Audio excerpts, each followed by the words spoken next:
बिस्मिल्लाहिर्रहमानिर्रहीम अस्सलाम वालेकुम। दोस्तों, आज की मेरी वीडियो आपके लिए बहुत ज्यादा खास है। खास तौर पर वो लोग ये वीडियो देखें जो शुगर के मरीज हैं। आज की इस वीडियो में आपको एक ऐसा नुस्खा बताऊंगा जो कि शुगर को कंट्रोल करने के लिए इंतहाई मुफीद साबित हुआ है और ये नुस्खा शुगर के मरीजों को खिलाकर कई बार आजमाया भी जा चुका है।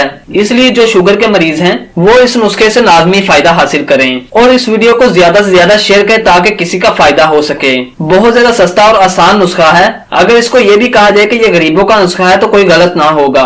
शुगर की बीमारी पाकिस्तान में बहुत तेजी के साथ फैल रही है, जिसकी दिक्कत बहुत सी वजूहात के साथ साथ खुराक का सही इस्तेमाल ना करना और आराम तलबी भी है। आपसे गुजारिश है कि आप अपनी खुराक का खास ख्याल रखें, खाना वक्त पर खाएं और अपनी मसरूफ जिंदगी से रोजाना कम से कम 30 मिनट वॉक या वर्जिश के लिए जरूर निकालें। शुगर के मरीज मदरजा झैल, आजमूदा और बेजरर नुस्खे बेफिक्र होकर इस्तेमाल कर सकते हैं। इसके अलावा 40 साल से ज्यादा उम्र के खवातीनो हजरात जिन्हें शुगर ना भी हो वो भी एहतियाती तदाबीर के तौर पर यह नुस्खा इस्तेमाल करना शुरू कर दें। इंशाअल्लाह शुगर की बीमारी से ज्यादा अरसा तक महफूज रह सकते हैं। दोस्तों, इससे पहले कि मैं आपसे नुस्खा शेयर करूं, जो लोग हमारे चैनल पर नए हैं वो हमारे चैनल को सब्सक्राइब करें और बेल आइकन पर क्लिक करें ताकि हमारी आने वाली लेटेस्ट वीडियो आप तक सबसे पहले पहुंच सके। दोस्तों, इस नुस्खे के लिए 5 चीजों की जरूरत है। काले भुने हुए चने 1 पाव, देसी बादाम की गिरी 100 अदद, काली मिर्च 50 दाने, छोटी इलायची 50 अदद, नीम के सूखे पत्ते 100 अदद। दोस्तों, नुस्खा दोबारा सुन लें। काले भुने हुए चने 1 पाव,